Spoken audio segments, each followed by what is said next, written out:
Hi everyone. उम्मीद करता हूँ आप सब अच्छे होंगे। एज आई हैड प्रॉमिस्ड, मैं लेके आ चुका हूँ फिर से द डोमिनेटर सीरीज़ की अपनी अगली क्लास। इस बार जियोग्राफी की क्लास 4, जिसका नाम क्या है? जिसका नाम है, इसमें वेरियस टॉपिक्स हम लोग पढ़ने वाले हैं। जैसे कि सबसे पहले आ जाता है यहाँ पर अपना कंडेंसेशन एंड प्रेसिपिटेशन, जहाँ पर रेन के बारे में पढ़ेंगे। उसके बाद पढ़ेंगे साइक्लोन एंड एंटी साइक्लोन, और उसके बाद जेट स्ट्रीम्स। ये कुछ मेजर 3-4 टॉपिक्स है जो इस लेक्चर पे आपकी कवर हो जाएगी। If you want this PDF you will have to pay ₹99।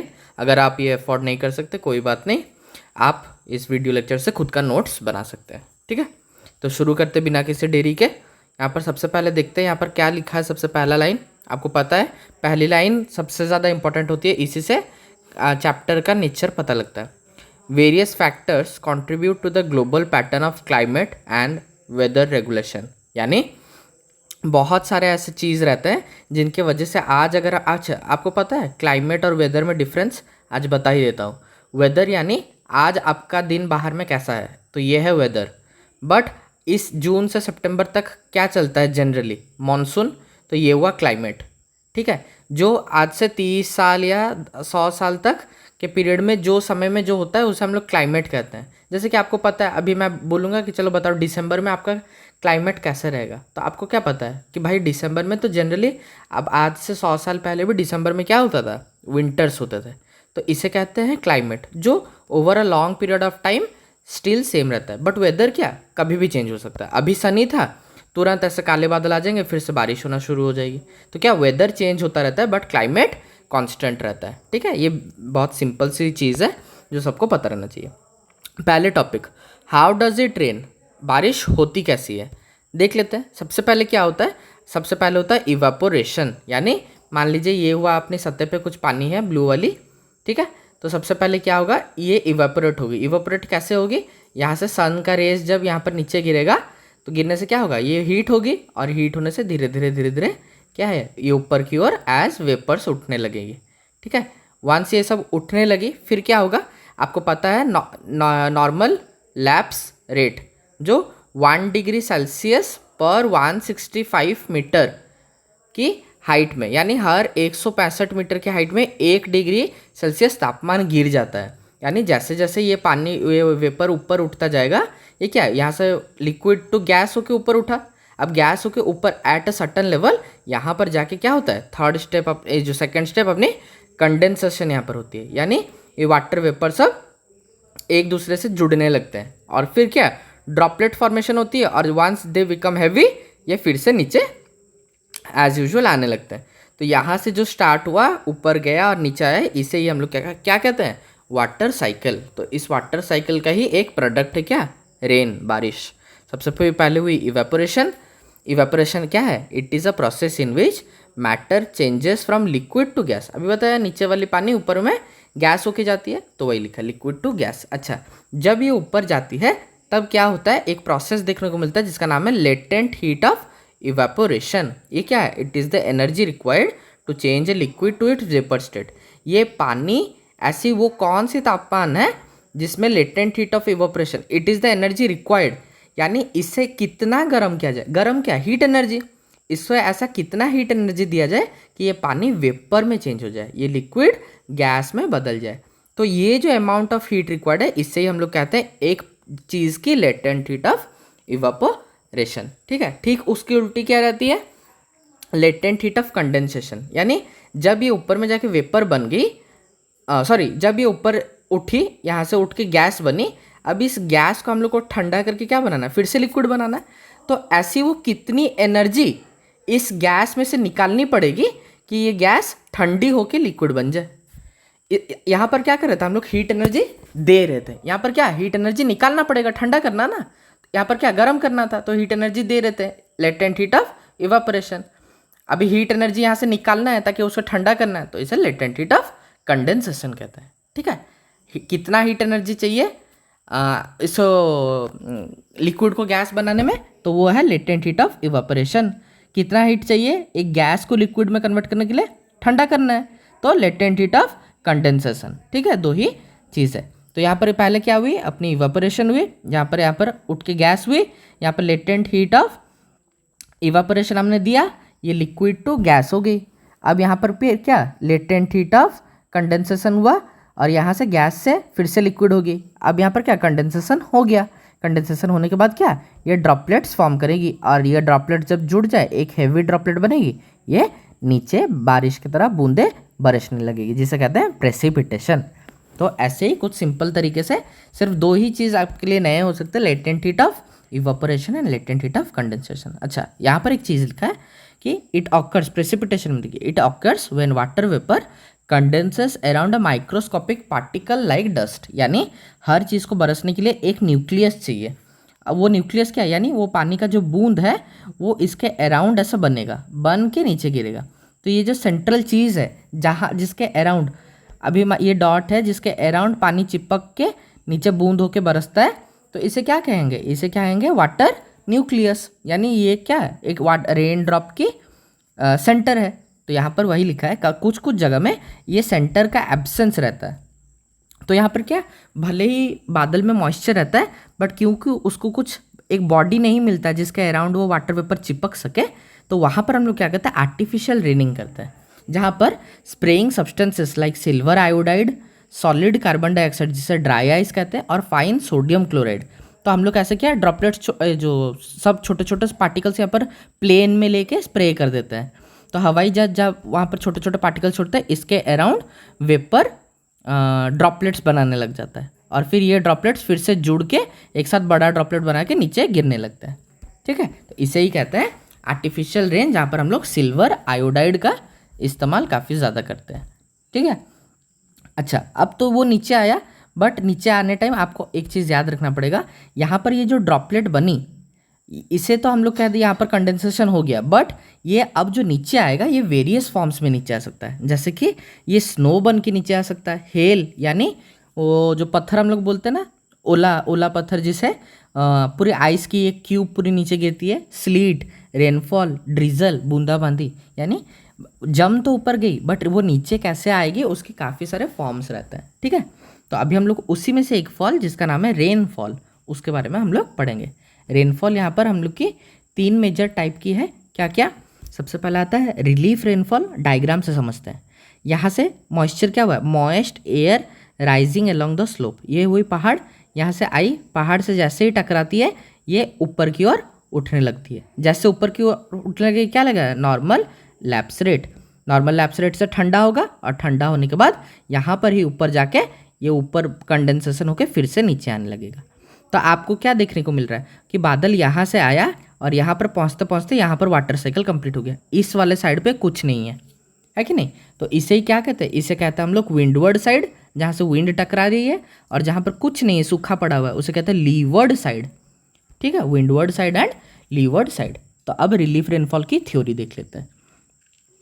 When moisture laden winds blow from the sea towards the land, from the sea towards the land, and encounter a high mountain on the path, the winds are forced upwards, ऊपर की ओर उठने लग गई, making them cool। जैसे ऊपर उठेगी क्या, ठंडी होगी, normal lapse rate. When it gets saturated, यानी जब वाटर वेपर बनने लग जाती है, it begins to precipitate। अभी जैसे बारिश के बारे में बताया ना, तो इसे क्या कहते हैं, windward side of the mountain, windward side of the mountain. और जहाँ पर कुछ नहीं है, cloud meets the other side of the mountain which is called levered side, it has little और नो रेन, इसे कहते हैं लीवर्ड साइड। तो ये हुई विंडवर्ड और लीवर्ड साइड। ठीक है, और ये जो प्रोसेस का रेनफॉल है इसे कहते हैं रिलीफ रेनफॉल, जहाँ पर एक माउंटेन की ज़रूरत होती है। उसके बाद यहाँ पर देखिए कन्वेक्शनल रेनफॉल। अच्छा, आपको अगर याद होगा अपनी किसके, हाँ, ज्योग्राफी की ही लास्ट टू लास्ट क्लास में या लास्ट क्लास में हमने, लास्ट टू लास्ट क्लास में, उसमें हमने पढ़ी थी 4 टाइप से हीट ट्रांसफ़र होती है, हीट एनर्जी ट्रांसफ़र, जिसमें से एक था कन्वेक्शन और एक था एडवेक्शन। तो कन्वेक्शन आपको याद है, हीट एनर्जी ट्रांसफर्स वर्टिकली, यानी ऊपर की ओर जब हीट ट्रांसफ़र हो उसे हम लोग कहते हैं कन्वेक्शन। तो कन्वेक्शनल भी कुछ ऐसी ही चीज़ होगी, जी हाँ, वैसे ही है। लिखा है when the land gets heated, ज़मीन जब गर्म हो जाती है, during the day time the surface air also heats up. Obviously यहाँ पर गर्म होगा तो गर्म हवाएं ऊपर उठती है, ऊपर उठ के ही ना ठंडा होता है। जब वो ऊपर उठती है अपने साथ मॉइस्चर ले जाती है, लेकिन आपको पता है फिर से नॉर्मल लैप्स रेट, ऊपर जाके सबको एक दिन ठंडा होना है, ठंडा होके फिर से बरसेगी। इस टाइप के रेनफॉल जहाँ पर कोई पहाड़ी से वो नहीं टकरा रहा है, सीधा ऊपर उठ रहा है, इसे ही हम लोग कहते हैं कन्वेक्शनल रेनफॉल। ठीक है, यहाँ पर डायग्राम में भी दिया है। उसके बाद आता है थर्ड टाइप और last type of rainfall, cyclonic और फ्रंटल रेनफॉल। यहाँ पर आप देखिए, ये एक वार्म एयर मास है, ये कोल्ड एयर मास है। आपको पता है रेन नीचे क्यों गिरती है, ये हेवी हो जाती है। तो कोल्ड एयर क्या हेवी रहती है, तो वार्म एयर क्या होती है, इसके ऊपर ऐसे उठ जाती है। तो आप देखिए ये कोल्ड एयर एक पहाड़ी की तरह बिहेव कर रहा है कि नहीं, जहाँ पर ये ऊपर उसको ढकेल के नॉर्मल लैप्स रेट से उसको ठंडा करके फिर से बारिश बरसा रहा है। तो इस वाली रेनफॉल को हम लोग साइक्लोनिक या फ्रंटल रेनफॉल कहते हैं, जहाँ पर वार्म एयर एज यूजुअल ऊपर उठ के ठंडी होके फिर से बारिश देती है। तो यहाँ पर बट कोई पहाड़ नहीं होता है, पहाड़ की जगह में कोल्ड एयर का एक हेवी मास यहाँ पर बैठा रहता है। ठीक है, तो यहाँ पर क्या लिखा है, it occurs in tropical regions with turbulent and stormy conditions. Obviously cyclonic नाम है ना, तो ये सब नॉर्मल वाला बारिश तो होगा नहीं, तूफानी बारिश होगा। ठीक है, तो यहाँ पर अपना रेनफॉल कंप्लीट होता है। उसके बाद अभी हम लोग देखेंगे how are the cyclonic and the anti cyclonic conditions are formed. ज़रा सा साइक्लोन और एंटी साइक्लोन के बारे में बिल्कुल सिंपल तरीके से यहाँ पर हम लोग समझेंगे। 10 मिनट में अपना रेनफॉल कंप्लीट हुआ, 10 मिनट में साइक्लोन एंटी साइक्लोन भी कंप्लीट हो जाएगा। सबसे पहले देखते हैं अपनी क्या साइक्लोन। साइक्लोन में लिखा है when warm and cold air masses meet at a polar और subtropical latitudes the warmer air mass does not necessarily uplift. अभी हमने देखा साइक्लोनिक रेनफॉल जहाँ पर बारिश होती है, वहाँ पर क्या होता है, एक कोल्ड एयर मास जो हैवी रहता है वो नीचे बैठ जाता है, और वार्म एयर मास क्या है, धड़ाम से ऐसे इसके ऊपर उठ के यहाँ पर ठंडा होके बारिश दे देता है। बट हर बार ऐसा नहीं होता है, हर बार चीज़ें इतनी अच्छे से नहीं चलती है।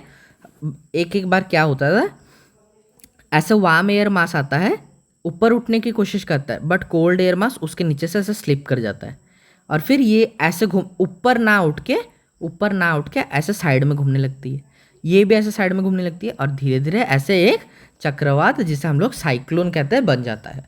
ये काफ़ी डेंजरस होती है। तो यहाँ पर वही लिखा है कि नॉट एवरी टाइम, यहाँ पर क्या लिखा है, warmer air mass does not necessary uplifts along the cold air mass. हर बार ऐसा नहीं होता है कि warm air mass cold air mass के ऊपर उठ जाए। अगर उठ जाए तो बारिश हो जाएगा, बट हमेशा तो नहीं हो सकता। तो यहाँ पर क्या होता है, बट दे रोटेट टुगेदर, यानी कोल्ड एयर मास और वार्म एयर मास ऐसे गोल गोल गोल गोल घूमने लगते हैं। ठीक है, तो यहाँ पर क्या लिखा है देखिए, अ cyclone is thus a large scale air mass that rotates inwards from a high pressure region to around a strong centre of low atmospheric pressure. यानी याद रखिए, साइक्लोन का बीच वाला एरिया हमेशा लो प्रेशर जोन रहता है, और साइक्लोन का साइड वाला area high pressure high pressure high pressure high pressure. तो यहाँ पर क्या होता है आपको पता है, हम हवा हो, पानी हो, नमक हो, जो भी हो, वो सब हमेशा high pressure to low pressure zone में घुसती है। तो आप देख रहे हैं पैटर्न, देख रहे हैं कैसे घुस रही है हवा। तो ऐसे ऐसे होके बिल्कुल लो प्रेशर एरिया में ऐसा हाई प्रेशर से विंड सब इनवर्ड्स अंदर की ओर घुसने लगती है।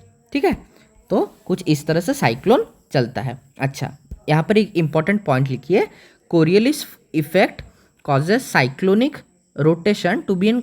बस एक ही चीज़ याद रख लीजिए यहाँ पर, ये वाली, साइक्लोन्स कहाँ पर, नॉर्दर्न हेमिस्फीयर में काउंटर क्लॉकवाइज डायरेक्शन में घूमती है। ठीक है, अभी अगर सदर्न हेमिस्फीयर के बारे में पूछो, बिल्कुल उसके ऑपोजिट, यहाँ पर काउंटर क्लॉकवाइज, तो यहाँ पर क्लॉकवाइज। ठीक है, तो कोई से भी एक याद रखिए, या हमेशा ये याद रखिए, नॉर्दर्न हेमिस्फीयर में साइक्लोन किस डायरेक्शन में घूमती है, एंटी क्लॉकवाइज, यानी साइक्लोन हमेशा ऐसे नहीं ऐसे ऐसे डायरेक्शन में घूमती रहती है नॉर्दर्न हेमिस्फीयर में। ठीक है, सदर्न में बिल्कुल उसके ऑपोजिट। कोई एक ही याद कीजिए, दोनों याद कीजिएगा तो बार बार कंफ्यूज हो जाइएगा। अच्छा, साइक्लोन को भी हमने दो भाग में विभाजित किया है, जो कि एग्जाम्स में एसएससी में काफ़ी ज़्यादा बार पूछा जाता है, ट्रॉपिकल साइक्लोन और टेम्परेट साइक्लोन। नाम से ही पता लग रहा है ट्रॉपिकल यानी क्या, ये जो equator to Tropic of Cancer और ट्रॉपिक ऑफ कैप्रिकॉर्न, इस वाले एरिया में अगर साइक्लोन हो इसे कहते हैं ट्रॉपिकल साइक्लोन, और अगर उसके बाद वाले एरिया पे हो तो टेम्परेट साइक्लोन।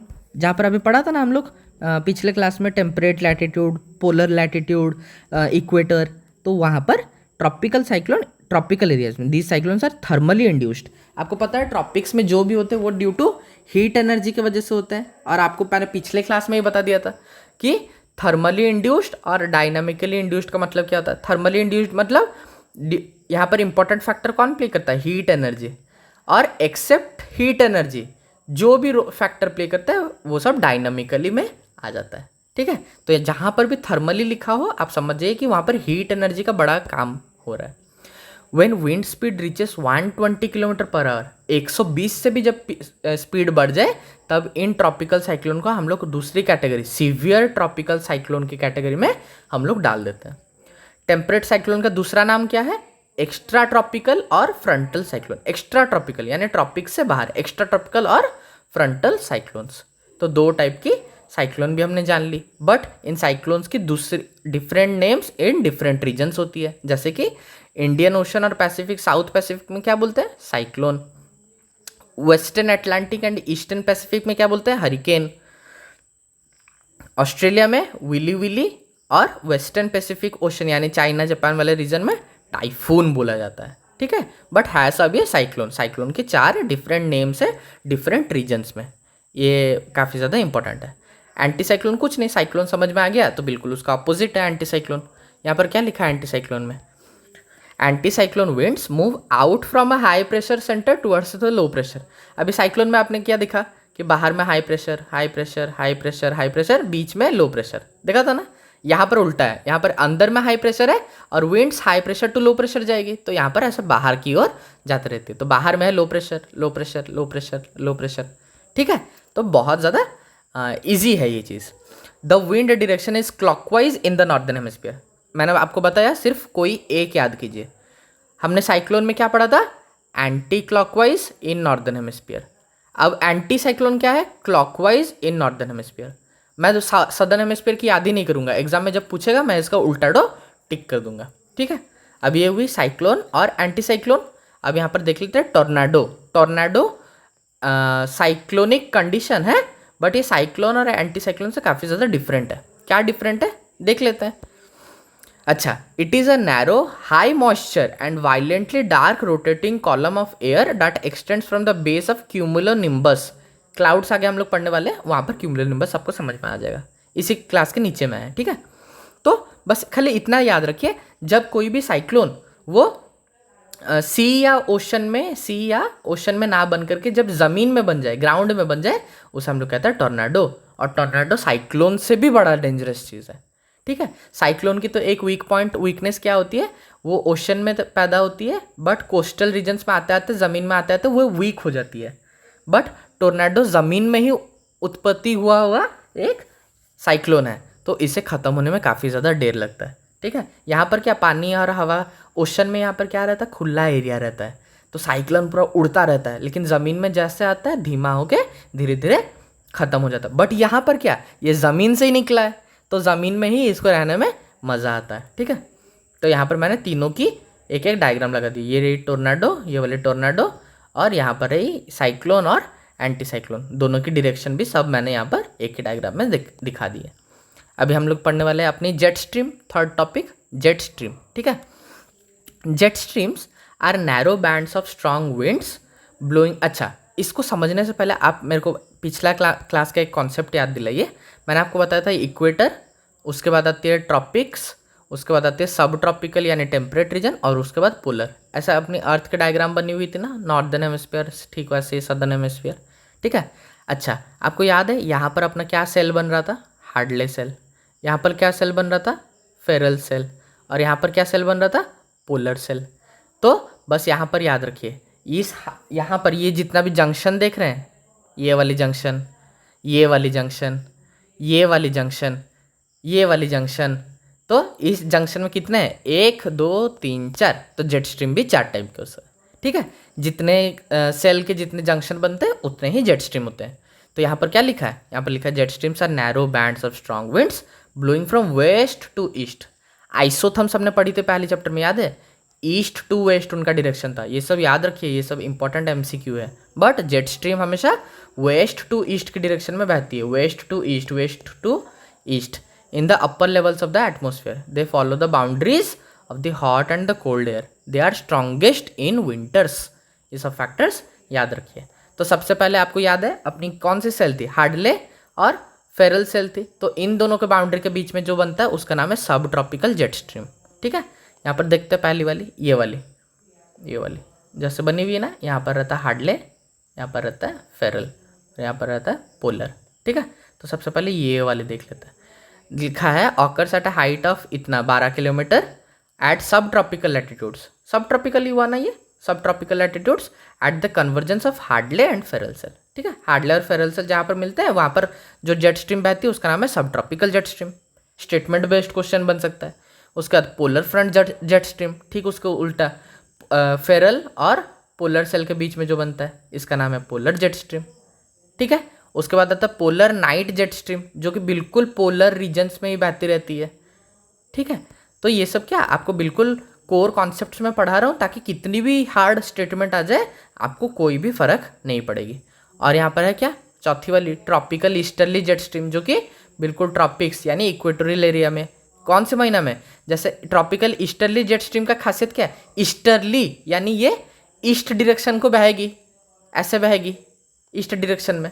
तो यहाँ पर क्या लिखा है, जून और सितंबर में बाबू क्या होता है इंडिया में, मानसून होता है। तो मानसून भी मान लीजिए ये भारत हुआ, तो इसी डायरेक्शन में अफ्रीका के मोजाम्बिक कोस्ट से भारत की ओर आती रहती है। तो ये ट्रॉपिकल ईस्टर्ली जेट स्ट्रीम इसे बहुत ज़्यादा हेल्प करती है, धक्का दे के भारत की ओर लेके आती है। ठीक है, तो ये रही अपनी 4 जेट स्ट्रीम। ये 2 आप याद भी नहीं भी करोगे तो कोई फ़र्क नहीं पड़ता, लेकिन अपनी ये जो 2 है ये है मेन अपनी जेट स्ट्रीम, ये 2। ठीक है, नीचे वाली 2 नहीं भी याद रहेगा तो कोई फ़र्क नहीं पड़ता, क्योंकि ना यहाँ पर हार्डले और फेरल सेल के पास जो बनती है ना वो ज़्यादा इंपॉर्टेंट रहती है। ठीक है, अब यहाँ पर कुछ जस्ट एक्स्ट्रा फैक्ट्स कुछ है। ठीक है, regions lying between 30 degree and 40 degree north and south of the equator, यानी ये रहा इक्वेटर, तो यहाँ से 30 से 40 डिग्री इधर नॉर्थ में और इधर से 30 और 40 degree receive heavy rainfall on the eastern coast, यानी यहाँ पर जितने भी कॉन्टिनेंट्स है जो भी है इनके सब ईस्टर्न कोस्ट में काफ़ी ज़्यादा बारिश होती है। क्यों आपको पता है, दिमाग लगाइए, मैंने आपको बताया था ट्रेड विंड्स, याद आया डायग्राम, ट्रेड विंड्स किस डायरेक्शन में चल रही थी, ऐसे आके इक्वेटर पे कन्वर्ज कर रही थी ना, याद आया। तो ये सब कौन सी डायरेक्शन है, ये ईस्ट है, तो ईस्ट में आके टकरा रही है, सब कोई ईस्ट में आके टकरा रही है। लेकिन वेस्ट क्या है, वेस्ट अभी यहाँ पर और एक डायग्राम बना के मैं आपको समझा देता हूँ, रुकिए। अभी मान लीजिए मैंने यहाँ पर भारत बनाया, ठीक है, भारत बनाया, आपको पता है ट्रेड विंड्स क्या ऐसे आके टकराती है इक्वेटर पे। ठीक है, ऐसे आके टकराती है, ऐसे ऐसे ऐसे ऐसे टकराती है ना, तो ये सब क्या है, ट्रेड विंड्स है। तो आप देखिए यहाँ से वो मॉइस्चर लेके आ रही है और यहाँ पर जो भी अपनी ईस्टर्न घाट से वहाँ से टकरा के बारिश कर रही है। बट आप देखिए वेस्टर्न पार्ट्स क्या सुना है, वो तो अब अपनी अलग बात है कि भारत को मानसून यहाँ पर वेस्टर्न घाट्स को दे देती, बट सबको इतने लकी नहीं होते हैं। ठीक है, तो यहाँ पर वही लिखा है 30 से 40 डिग्री में ईस्टर्न कोस्ट पे बारिश होती है, क्यों, ट्रेड विंड्स की वजह से। लेकिन ठीक उसके ऊपर यानी 45 to 65 डिग्री पे वेस्टर्लीज काम करती है। याद आया डायग्राम बाबू, ये इक्वेटर था और यहाँ पर क्या ट्रेड विंड्स चल रही थी, और उसके बाद क्या यहाँ पर अपना हार्डले सेल जैसे खत्म होता है, यहाँ पर फेरल सेल, यहाँ पर क्या चलती है आपको याद आया, यहाँ पर क्या चलती है, वेस्टर्लीज चलती है ऐसे डायरेक्शन में। तो अब मान लीजिए भारत ऐसे हुआ और वेस्टर्लीज चली, तो अब बारिश कहाँ पर टकराएगी, वेस्टर्न घाट्स पे। ठीक है, तो यहाँ पर वही डायग्राम में मैं आपको समझाने की कोशिश कर रहा था। सिर्फ ये याद रख लीजिए ना, 30 से 40 डिग्री ईस्ट कोस्ट में बारिश होती है ड्यू टू ट्रेड विंड्स। ठीक है, लेकिन 45 to 65 डिग्री में वेस्ट कोस्ट में बारिश होती है ड्यू टू वेस्टर्लीज। ठीक उसका ऑपोजिट, कोई एक याद कर लीजिए, दूसरी वाले ऑटोमेटिक याद हो जाएगी। ठीक है, अच्छा उसके बाद आता है अपनी लास्ट टॉपिक जहाँ पर पढ़ने वाले हैं काफ़ी इंटरेस्टिंग, जिसका नाम है क्लाउड्स। आपने आज तक काफ़ी सारे बादल देखे होंगे, लेकिन उन बादलों का मतलब आपको नहीं पता होगा। आज से आप जब भी आसमान की ओर देखोगे आपको मेरा नाम याद आएगा और पता लगेगा कि भाई बादल किस टाइप के, किसे क्या कहा जाता है।